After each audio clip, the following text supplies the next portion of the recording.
కనీసం మన ప్రోగ్రాం చూసిన తర్వాత అయినా కూడా ఇలా జరుగుతుందా?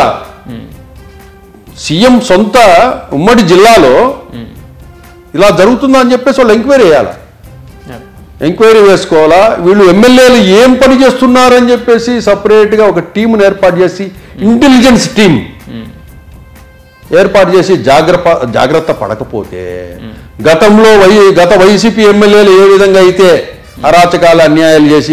చేశారో, వాళ్ళు ఏదైతే ఫలితాన్ని ఏ విధంగా పొందారో, మీరు కనుక ఇలాగే ఉంటే కనుక వచ్చే 29 ఎలక్షన్స్ కంతా జగన్మోహన్ రెడ్డిని ఓడించినట్టే